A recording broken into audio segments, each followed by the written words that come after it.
जी, तो इस वीडियो में हम बात कर रहे हैं पीएचपी में एरेज़ की।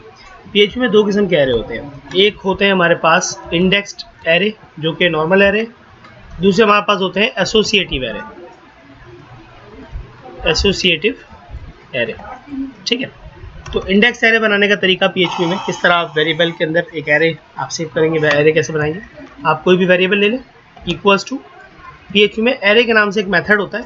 ये तरीका है पीएचपी का इंडेक्स बनाने का तरीका। इंडेक्स एरे बनाने का दो तरीके हैं। पहला तरीका ये है कि आप एरे का इस्तेमाल कर लें फंक्शन का। आप इसके अंदर वैल्यूज़ लिखना शुरू करें 25, 61, 78, जो भी आप वैल्यू देना चाहें, ठीक है।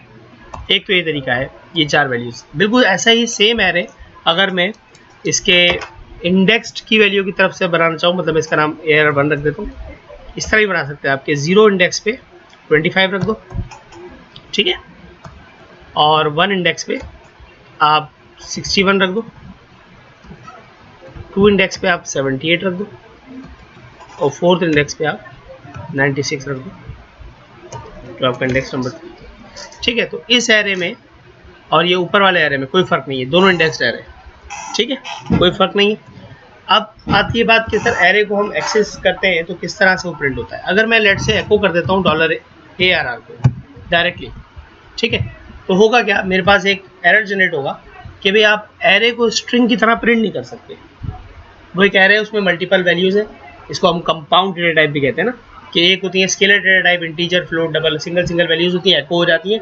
लेकिन जो एरे है वो कंपाउंड होता है, उसमें मल्टीपल वैल्यूज़ होती हैं, तो वो एक साथ प्रिंट नहीं हो सकता, बल्कि उसने बता दिया ये एक एरे है।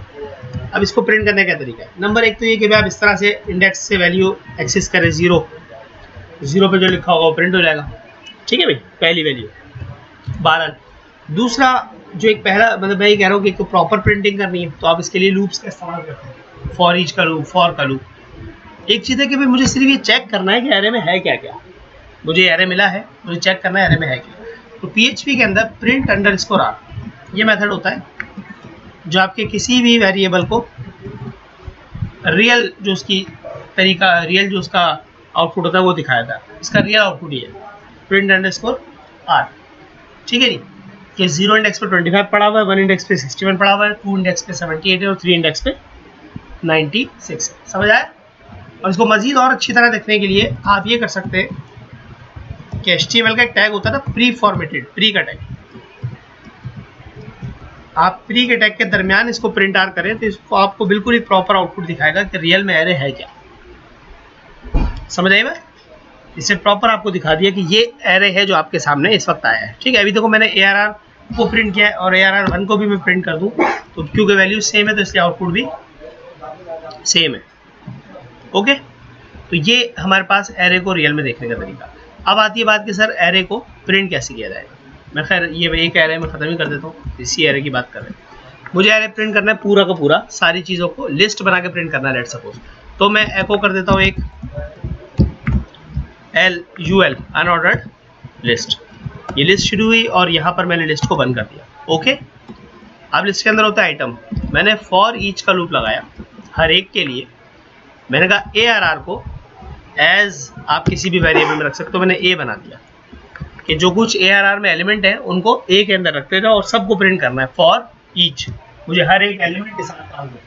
अब प्रिंटिंग मतलब मैं तो प्रिंटिंग कर रहा हूँ तो इसलिए मैं कह रहा हूँ हर एक को प्रिंट करना है, अदरवाइज मैं कह रहा हूँ कि हर एक पे काम करना है, ठीक है। एको कर दिया मैंने $A को कि इस तरह से, मैंने कहा ये LI बन के प्रिंट होगा, मतलब लिस्ट आइटम, और ये LI को मैंने बंद कर दिया।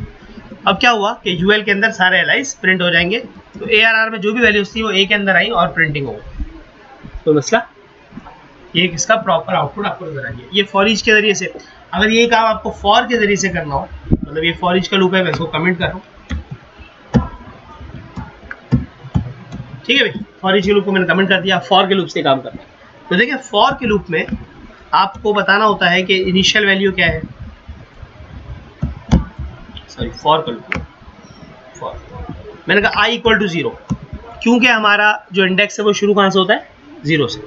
फिर मैंने कहा I is less than, अब मुझे कैसे पता चले कि लूप कहाँ खत्म हो रहा है, तो उसके लिए मेरे पास एक काउंट का मेथड होता है जो नंबर ऑफ वैल्यूज काउंट करके देता है किसी भी कलेक्शन में से।